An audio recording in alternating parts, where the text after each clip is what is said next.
Alright, so coming up on a moment of truth here, one of several, as this project goes forward. This is the thing I showed a drawing of earlier, just because I already had put it back on the machine. So I've taken it off again, which means that my big 12-inch lathe is incapacitated. The problem with this piece, can you see all that there is where the bushing had been worn away by the old shaft. So to make this thing run temporarily, what I had done, since the pulleys pull the shaft in that direction, is I had flipped it over. So I made this the top, and that way the pulleys pulled up against it, and that just allowed me to get some stuff done. But that's not a permanent fix, of course, and it put the oil filler on the bottom, which is not where you want it. So this is something I've needed to do, and I don't know if the way I'm doing it is going to be the right way, but so this tool is the one I made where it's got a shoulder on it. I'm not going to pull it out again. Basically, this is 0.75. It fits just perfectly up inside the shaft orifice, and it's got a little 10,000 shoulder here to catch the bushing. There's a bushing here and a bushing here. Unfortunately, it's not one continuous one. So what I will do is set it up in my press. I'm going to try to push from this end, and hopefully this bushing, which is in good shape on this side, will catch the other end of this one, and both of them will pop out the other end, and then I'll go from there. And what I'm planning to do from there is to bore this out large enough to like 0.953 rather than right now it's at 0.85, I believe, something like that. I have to go back and look at the drawings, and that would allow me to get past this out of round area down into clean cast iron, and then I'll press these in and then drill them out for the 0.75. That's the plan. Again, I have no idea whether this is the right way to do it. It's just what I came up with, so we'll see. I hope it works. If it doesn't, then I think what I'm going to do is cut out in here. I'll find myself some actual roller bearings that'll fit in here and have a 0.75 inner diameter, and I'm just going to make myself a nice shoulder in here that they can fit into, press those one on each end, and call it good. But let me try this first, see if it works.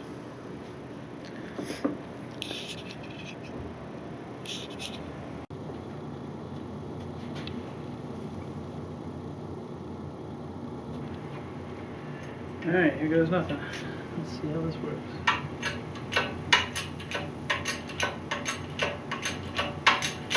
First one's pressing out very well.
Look at that.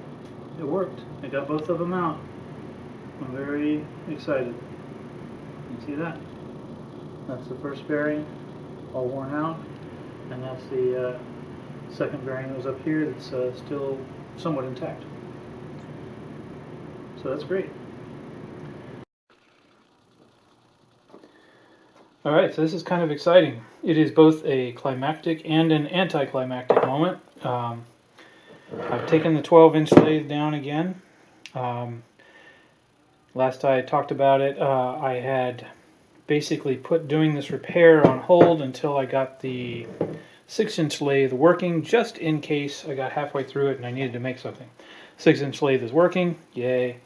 Did some projects on that, blah blah blah. So, climactic moment, taking it apart, getting ready to, figure everything out. My tool for chasing out the bearings worked great. Pressed it through this end, caught in the good bearing on the one side, pushed the really messed up one out the other side. So now you can see I got, this is the out of round portion where the old shaft was actually digging into the cast iron. I talked about that earlier. So, alright, ready to go. And I had talked earlier about, I'd made these brass slugs I was going to put in here, and I was really trying to figure out how I was going to get this all set up because I don't have a boring bar that long, and so I could do one side and the other and keep it all true and yada yada blah blah blah. Well, here comes the anticlimax. I said, all right, wait a second.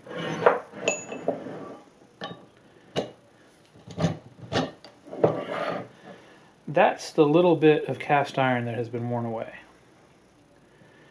So, how critical is that? I decided I should just go look and see if I can find these same sleeves that were originally on it and that lasted 60 years. Put them back on there, keep them oiled better than they were before, put some epoxy in here to take up that gap, and it should last my lifetime. I'm guessing. All that. But, is this a standard type of sleeve? Now that I had them pressed out, I was able to mic them out, check the specs. $2.11 each. No brainer. Okay, so that's the anticlimax. I'm going to take some degreaser and get this all cleaned out. Get some epoxy mixed up. Press that one in there. Another one in here. I got an extra one just in case I goof something up.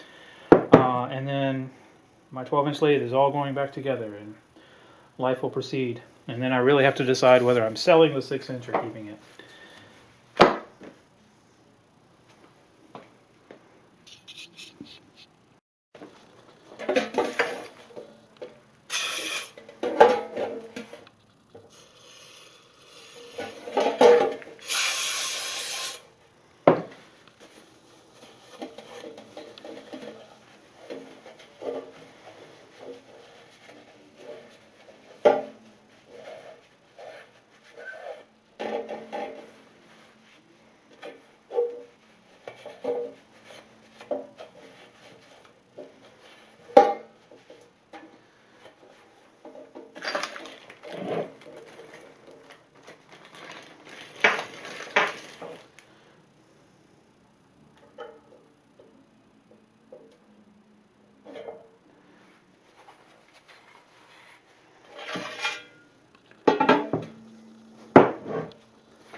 She started, no problem.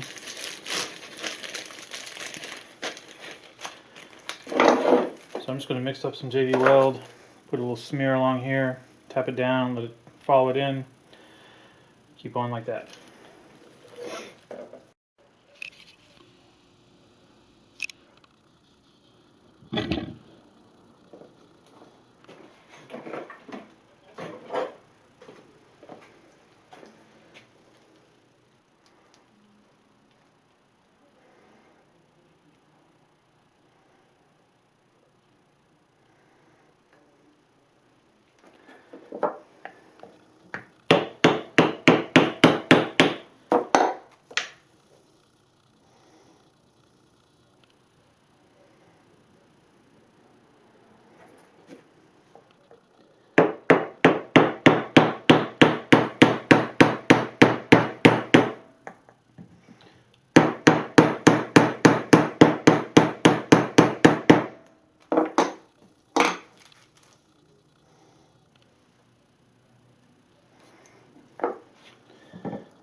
That's it. Clean through. JB Weld taking up the gap. I think that's going to work great.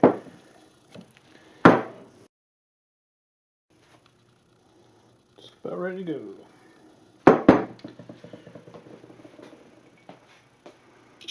Time to finish off the shaft. This is the old one. You can see where the old, it almost looks machined, but that was actually just from the slipping of the set screw in the old pulley that I destroyed pulling off of this thing, so I had to get another pulley. And I got myself a nice little cutter, which will be my first time trying to use this. So I think I'll test it out on this old scrap here before I go messing with my nice new machined 3/4 shaft. And assuming it all works out right, then I'll cut my slot in here. I'll need a little dimple for my other pulley, and that should be good.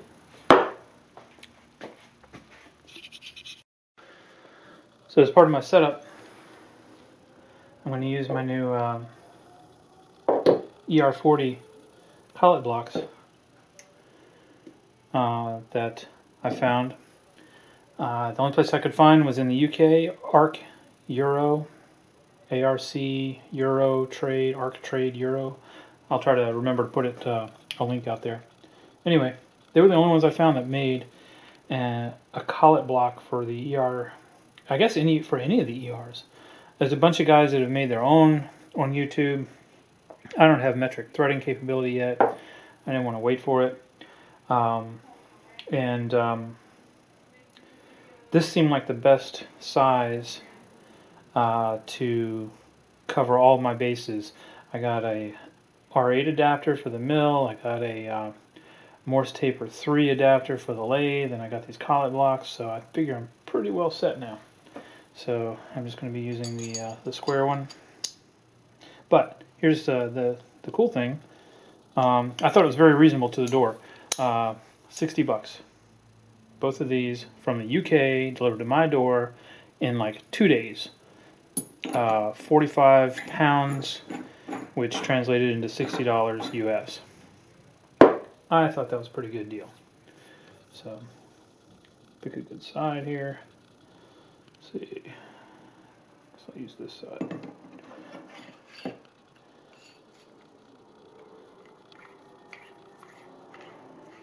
Now the only disadvantage I've seen to what I chose, which was going with this larger size, the larger size gives you more range on the outer end than the ER32s, which are very popular. The ER32s are. The R32s go a little smaller in range. They'll go down below 1/8 inch. I don't see myself turning a whole lot of stuff below 1/8 inch, but I do see myself turning stuff up to like 1 inch, which the ER40 handles pretty well. So that's why I chose to go with the ER40s. Now the only thing that's bad is I kind of wish they'd made the block a little bigger so that it would actually, the collar would not protrude so much. I mean, it's a petty little gripe, but you know, with the ER32s and the smaller ones, you know, it's not sitting like that. Yeah. So this, you have to get into the vise, and then you have, probably with any of them, you have this problem. It's front heavy, so you've got to be careful that you're not like messing around with something and just goes boom out of the lathe. I mean, out of the vise. But otherwise, everything else about this I've been very happy with so far.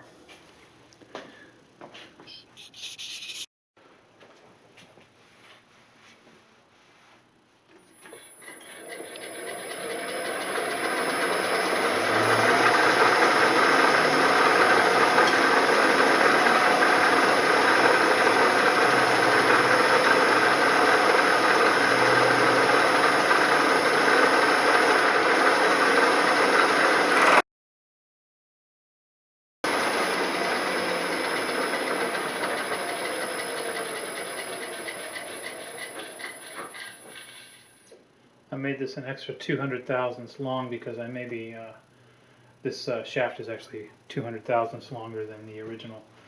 I may or may not trim it, I may just leave it protruding. We'll see.